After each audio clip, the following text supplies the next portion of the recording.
अब ये क्वेश्चन क्या कह रहा है, इस क्वेश्चन को ध्यान से समझेंगे। इस क्वेश्चन को हमारे एक व्यूअर ने भेजा है।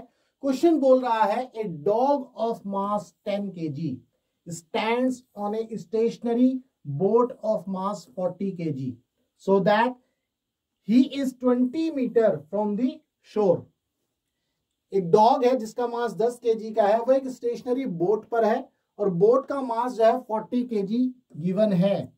और ये जो बोट है शोर से, मतलब ऐसा बोल सकते हैं कि 20 मीटर है शोर से, है ना। He then walks 8 metre on the boat. ये जो डॉग है फिर 8 मीटर तक चलता है बोट के ऊपर, टूवर्ड्स दी शोर, शोर की तरफ, किनारे की तरफ, एंड हॉल्ट्स, और उसके बाद क्या करता है, रुक जाता है।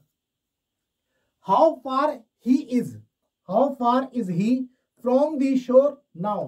किनारे से वो जो डॉग है अब कितनी दूरी पर है। Assume there is no friction between the boat and water। हमें यह एज्यूम करना है कि बोट और वाटर के बीच में कोई भी फ्रिक्शन नहीं है। अब इस सवाल को करना कैसे है, देखो सवाल को तो सॉल्व आसानी से कर लिया जाएगा, कोई दिक्कत नहीं है। पहले इसके अंदर छुपे हुए कॉन्सेप्ट को समझ लेते हैं। यहां पर आपको दो बातें याद रखनी है। कौन सी बातें? पहली, फर्स्ट आपको क्या याद रखना है कि जो भी कैलकुलेशन होगी या तो हम विद रिस्पेक्ट टू ग्राउंड करेंगे या फिर विद रिस्पेक्ट टू प्लैंक करेंगे या बोट करेंगे। ये दो बातें आपको याद रखनी है। भाई पहली बात, जब भी हम कोई भी कॉन्सेप्ट को समझते हैं तो या तो मैं इसको विद रिस्पेक्ट टू ग्राउंड करूंगा, ऐसा समझ लीजिए, क्योंकि हम इसके अंदर कंजर्वेशन ऑफ मोमेंटम लगाते हैं। क्या लगाएंगे जी? Conservation of momentum.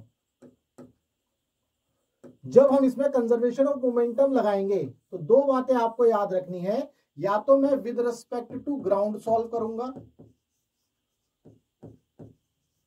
और या with respect to plank solve करूंगा। ये तो पहली बात आपको याद रखनी है, ठीक है जी। ये दोनों चीजें मैंने अपनी एक वीडियो में बताई है। अगर आप चैनल पर जाएंगे तो वहां पर आप देखिएगा रिवर प्लैंक कॉन्सेप्ट या रिवर प्लैंक प्रॉब्लम सर्च करिएगा, आपको जो है कॉन्सेप्ट पता चल जाएगा। जब भी हम इस तरह के सवाल करते हैं या तो हम विद रिस्पेक्ट टू ग्राउंड करेंगे या विद रिस्पेक्ट टू प्लैंक करेंगे, ठीक है जी। इसके बाद दूसरी बात इसके अंदर याद रखनी है, ये पहली है। दूसरी बात यह है कि जब भी हम इस सवाल को करते हैं तो चूंकि यहां पर देखिए कोई भी फ्रिक्शन नहीं है। जब फ्रिक्शन नहीं है, चूंकि इसके अंदर इंटरनल फोर्स 0 होंगे, जब फ्रिक्शन नहीं है तो एक्सटर्नल फोर्स भी 0 हो गया। जब इस केस में एक्सटर्नल फोर्स 0 होता है, भाई हमें ये पता है एफ एक्सटर्नल 0 होगा।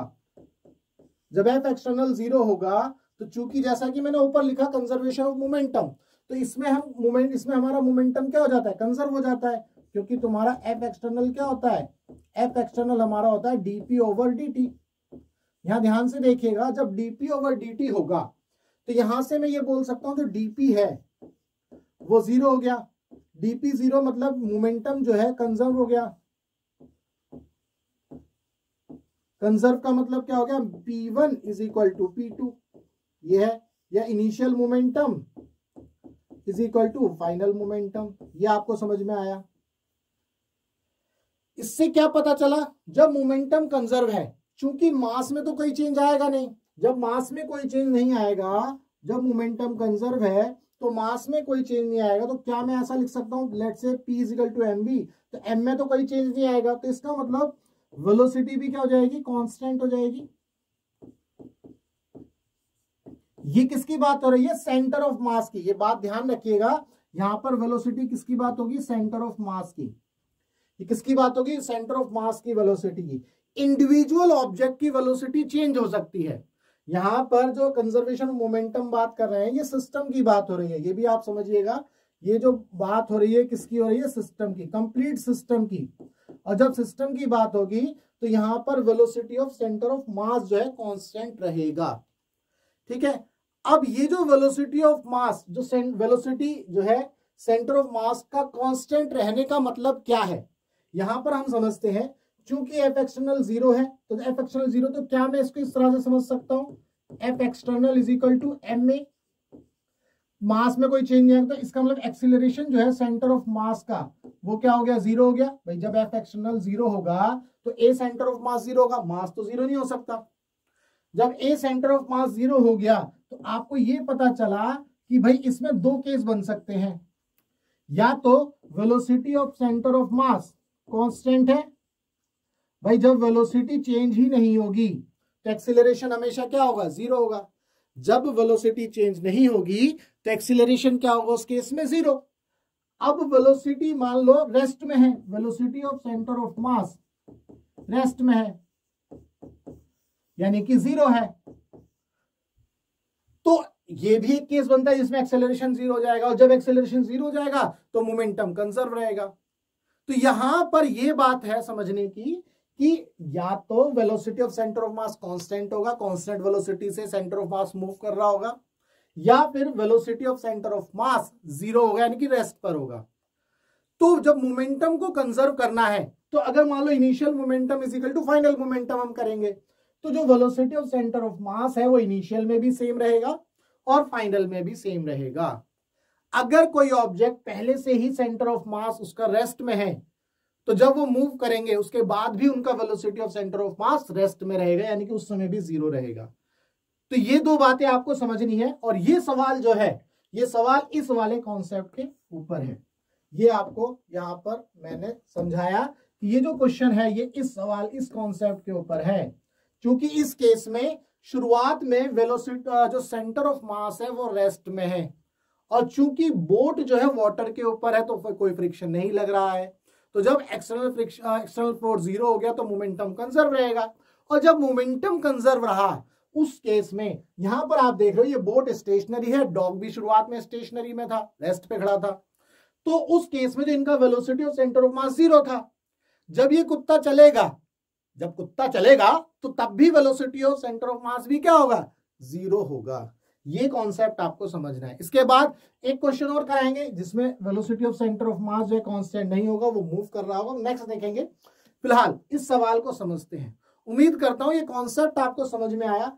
एक बार कॉन्सेप्ट समझ में आ गया तो आप जो है इस सवाल को आसानी से कर सकते हैं। ठीक है जी, अब हम इस सवाल के ऊपर बढ़ते हैं, सॉल्यूशन करते हैं। भाई सॉल्यूशन के ऊपर देखें क्या बोल रहा है।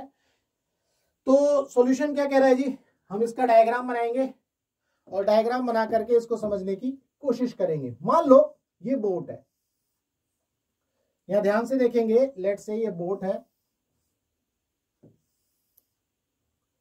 ठीक है जी, और यहां पर ये लेट्स से ये शोर है, ये किनारा है, और जो डॉग है वो ये रहा जी, ऐसे बना दिया। ठीक है, ये डॉग है और यहां पर ये लाइन हमने ड्रॉ कर दी इस तरह से, और यहां पर ये पानी, पानी रे पानी बहता पानी। अब ये बोट है और ये डॉग है, और यहां से ये जो लेंथ है ये कितनी है जी, 20 मीटर। तो ध्यान से आपको ये चीज समझनी है। एक बार आप कॉन्सेप्ट समझ गए तो कोई किसी भी ट्रिक की जरूरत नहीं है। दुनिया में बहुत सारे लोग हैं जो ट्रिक बताएंगे लेकिन ट्रिक की जरूरत नहीं है। अब इसको करेंगे कैसे, देखो जैसा कि मैंने यहां बोला था, क्योंकि जब मोमेंटम कंजर्व रहेगा तो दो चीजें आपको मिलेंगी, या तो velocity of centre of mass rest में या मूव करेगा। ये हमें पता चल गया कि इसके अंदर जो velocity of centre of mass है वो रेस्ट में है शुरुआत में, तो फाइनल में भी रेस्ट में ही रहेगा क्योंकि कोई एक्सटर्नल फोर्स नहीं लग रहा। इसके बाद इस वाले केस में आओ, जब हम कंजर्वेशन ऑफ मोमेंटम का फॉर्मूला लगाएंगे, या तो मैं विद रिस्पेक्ट टू ग्राउंड लगाऊंगा या विद रिस्पेक्ट टू प्लैंक लगाऊंगा। तो मैं आपको दोनों तरह से लगा करके दिखाऊंगा, और आपको आपके दिमाग के जो वो है क्या बोलते हैं, दिमाग में जो मशीन है वो काम करने लगेगी, किसी ट्रिक की जरूरत नहीं होगी। ध्यान से समझेंगे। पहले मैं विद रिस्पेक्ट टू ग्राउंड और विद रिस्पेक्ट टू प्लैंक दोनों से एक एक बार करके देखेंगे। तो लेट्स से कि हमने जो है विद रिस्पेक्ट टू प्लैंक किया, भाई क्योंकि ग्राउंड के रेस्पेक्ट में तो डिस्टेंस पूछ ही रहा है, ये बोल रहे हैं ना फ्रॉम द शोर, यानी कि इसका मतलब ग्राउंड है ये। भाई ये जो डिस्टेंस पूछ रहा है शोर से पूछ रहा है, इसका मतलब ग्राउंड से पूछ रहा है। तो मैं पहले प्लैंक से जो है एक्स निकालूंगा। एक्स का मतलब ये है कि इसको समझ लेते हैं, जब ये डॉग चलेगा, अब ये कितना चलेगा जी प्लैंक के ऊपर, 8 मीटर चलता है। ये कितना चलेगा, 8 मीटर। ये डिस्टेंस है 20 मीटर। जब ये 8 मीटर चलेगा तो ध्यान से समझिएगा, ये प्लैंक क्या करेगा, पीछे की तरफ मूव करेगा, पीछे की तरफ मूव करेगा। तो लेट से कि ये प्लैंक जो है इस तरह से मूव करके यहां आ जाता है, ये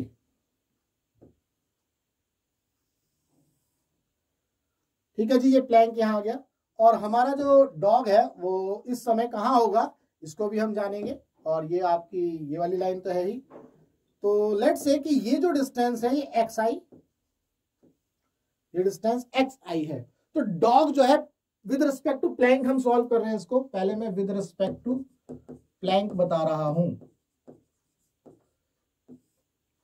जब हम विद रिस्पेक्ट टू प्लैंक जो है कंजर्वेशन ऑफ मोमेंटम लगाते हैं तो कैसे सॉल्व करना है ये देखेंगे।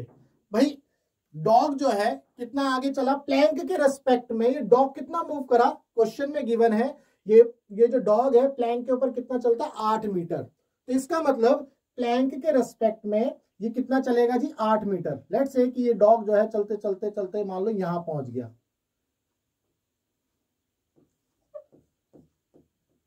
ठीक है। तो प्लैंक के रेस्पेक्ट में इसने कितना ट्रेवल किया 8 मीटर। तो अभी मैं यहां लिख नहीं रहा हूं, अभी समझाऊंगा। तो कैसे लगाएंगे, डॉग का मास है 10 केजी का, ये 10 केजी का डॉग है। बोट का मास है या प्लैंक जो भी है 40 केजी। भाई बोट बोलूंगा या प्लैंक बोलूंगा समझ जाना, 40 केजी। तो 40 केजी कहां चल रहा है लेफ्ट साइड में एक्स में, तो मैं इस तरह से लिख सकता हूं 40 इंटू एक्स। ये तो हो गया बोट का मोमेंटम, है ना।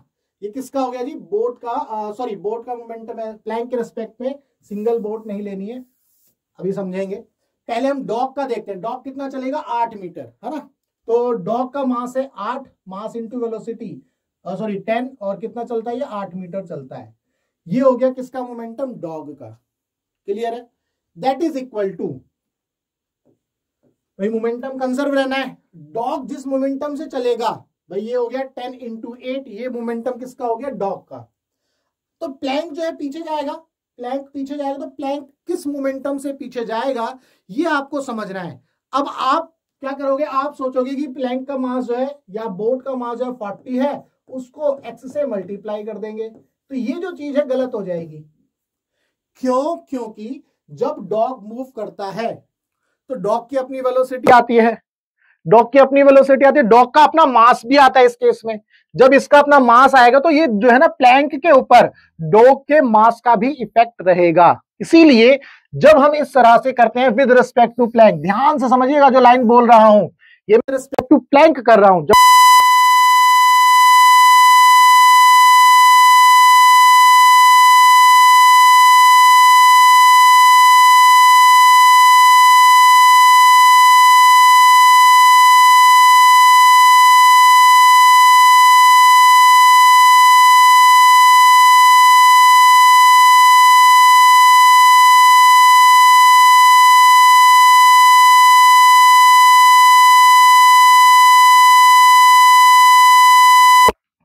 ये हमें कितना आ गया जी प्लैंक के रेस्पेक्ट में, ये कितना आ गया 8/5। उम्मीद करता हूं यहां पर आपको कोई दिक्कत नहीं हुई। तो इसका मतलब आपको ये मिल गया जी 8/5, ये x की वैल्यू आपको मिल गई 8/5। अब ये वाला जो एंड था प्लैंक का या बोट का, जब ये भी मूव करता है तो ये वाली जो गैप है ये भी कितना हो जाएगा आपको 8/5, ये दोनों मिल गए, ठीक है। अब ये डॉग कितना चला था ये हमें नहीं पता, हमने सोचा था मतलब हमें प्लैंक के रेस्पेक्ट में तो ये कितना चला था 8 मीटर चला था, जो मैंने यहां पर लिखा है कितना चला था प्लैंक के रेस्पेक्ट में 8 मीटर। उम्मीद करता हूं यहां तक आपको कोई दिक्कत नहीं है, चूंकि आपने एक्स निकाल दिया। अब यही चीज अगर मैं यही चीज आपको ग्राउंड के रेस्पेक्ट में बोलता हूं, ध्यान से समझना। अब चूंकि आपसे ये प्लैंक के रेस्पेक्ट में 8 मीटर जैसे चला, फॉर एग्जांपल आपने 8 मीटर यहां बनाया, है ना, आप सोचोगे ये 8 मीटर है, तो ये 8 मीटर नहीं है, ये 8 मीटर नहीं है। प्लैंक के रेस्पेक्ट में 8 मीटर यहां से यहां तक है, ये 8 मीटर नहीं होगा, मैंने बनाया है, ध्यान से देखिएगा, ये 8 मीटर होगा प्लैंक के रेस्पेक्ट में। तो डॉग जो है प्लैंक के रेस्पेक्ट में 8 मीटर चला, लेकिन अगर मेरा जो रेफरेंस पॉइंट था वो तो ये था, ये रेफरेंस पॉइंट है, और यहां से इनिशियल पॉइंट था यानी कि, और मैं ग्राउंड से देखूंगा ये हमारा ग्राउंड है जहां से शोर से देखेंगे तो ये डॉग यहाँ है। अब इस आपसे क्वेश्चन में पूछा जा रहा है कि इस शोर से इसकी डिस्टेंस कितनी है, तो हम ये आराम से बता सकते हैं। अगर मैं इसको सॉल्व करूं तो ये वाला जो लेंथ है ये कितना हो गया, इस 20 में से 8 गया 16 और ये 8/5, ये आंसर आ जाएगा। तो ध्यान से देखो, तो 20 में से 8 गया, ये 16 बचा, तो आंसर कितना है 16। अगर मैं डिस्टेंस देखता हूं तो 16 + 8/5 तो कितना आ गया 20, सॉरी 12 बचेगा, ये 12।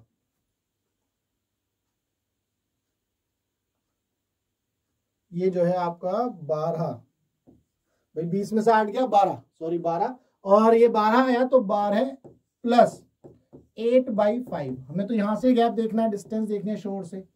तो कितनी हो गई 12×5 = 60 और एक ये 68/5। तो अब यहां क्या कर सकते हैं 13.5 मीटर इज द आंसर। ये हमने देखा विद रिस्पेक्ट टू प्लैंक। अब अगर कोई आपसे पूछे कि ये जो है इनिशियल से इसने कितनी डिस्टेंस ट्रेवल करी, मतलब इनिशियल पोजीशन से डॉग ने कितनी डिस्टेंस ट्रेवल करी, तो हम वो ये डिस्टेंस निकाल रहे होंगे।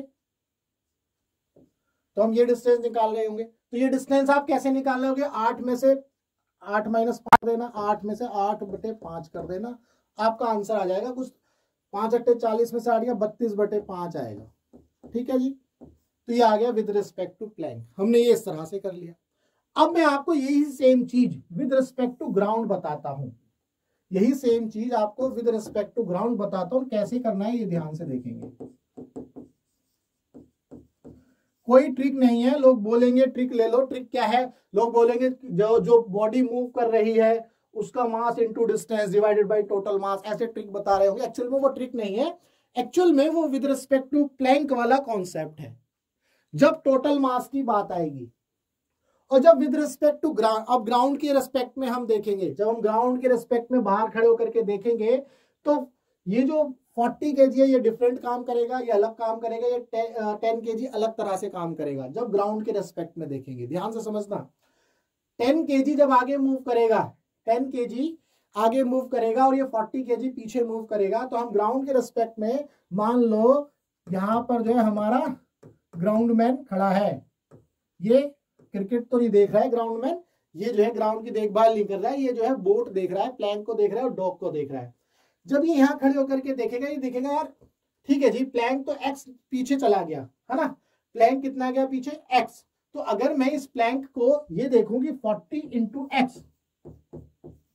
ये किसके इक्वल होगा, इसका मोमेंटम जो है किसके इक्वल होगा। अब ये डॉग है 10 kg का, ये 10 kg आ गया जी। अब ये आगे कितना गया भाई, चूंकि ये 8 था, ग्राउंड के रेस्पेक्ट में देखेंगे तो ये डॉग कितना चलता है 8 मीटर चलता है, कितना चलता है जी 8 मीटर। बट चूंकि जब ये डॉग आगे चलता है तो ये बोट पीछे जाती है, तो ये जो 8 मीटर था, आप ध्यान से देखो, वो 8 मीटर जब ये चलता है तो एक्चुअल में यहां पहुंचता है, तो ग्राउंड के रेस्पेक्ट में तो ये डिस्टेंस देखेगा, तो अगर ये डिस्टेंस देखेगा तो वो कितनी होगी 8 - x, ग्राउंड के रेस्पेक्ट में डिस्टेंस देखेगा तो 8 - x, तो यहां से x की वैल्यू निकाल लेंगे 40x - 10x, तो यहां से इधर आ गया 50x × 80, तो x = 8/5 मीटर। सेम आंसर आपको मिल गया, x की वैल्यू 8/5। अब ग्राउंड के रेस्पेक्ट में जब आपने देखा ये 8/5 है, ये 8/5 आया, यहां से ये 8 था, तो फिर आप जो है यहां से निकाल सकते हैं 12 और ये 8/5 ऐड कर दो। उम्मीद करता हूं ये आपको समझ में आया। ये जब कॉन्सेप्ट लगाते हैं विद रिस्पेक्ट टू ग्राउंड, तो हम सिस्टम के अंदर जितनी भी ऑब्जेक्ट्स हैं उनको इंडिविजुअल ट्रीट करते हैं, ये आपको समझना है, इंडिविजुअल ट्रीट करते हैं। और जब प्लैंक के रेस्पेक्ट में या बोट के रेस्पेक्ट में निकालते हैं, तो जब जो बोट का मास है और उसके ऊपर जो ऑब्जेक्ट है उसका भी मास, उनका दोनों का इफेक्ट कंसीडर करते हैं। तो यहां पर डिस्टेंस का खेल हो जाता है, कितनी डिस्टेंस, जैसे मैंने लगाई, ये फॉर्मूला लगाया। अब यहां पर हम मास इंटू डिस्टेंस करें, कोई ये पूछेगा सर जी मास इंटू डिस्टेंस क्यों कर रहे हो, अरे भले आदमी, मास इंटू डिस्टेंस इसलिए करें क्योंकि मोमेंटम क्या था, मास इंटू वेलोसिटी। भाई मोमेंटम क्या होता है, मास इंटू वेलोसिटी। अब मास इंटू वेलोसिटी मतलब mass into displacement upon time. मान लो टाइम सेम उड़ गया, तो मास इंटू डिस्प्लेसमेंट, तो यहां पर मास इंटू डिस्प्लेसमेंट करके कर रहे हैं।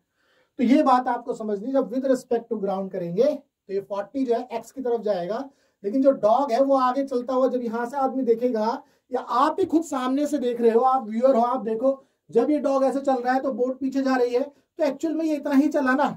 अब ये कितना चला, इस 8 में से इस x को माइनस कर देंगे, 8 माइनस एक्स, वही मैंने यहां पर किया है।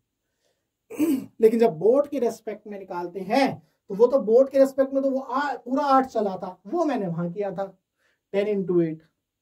उम्मीद करता हूं ये कॉन्सेप्ट आपको समझ में आया।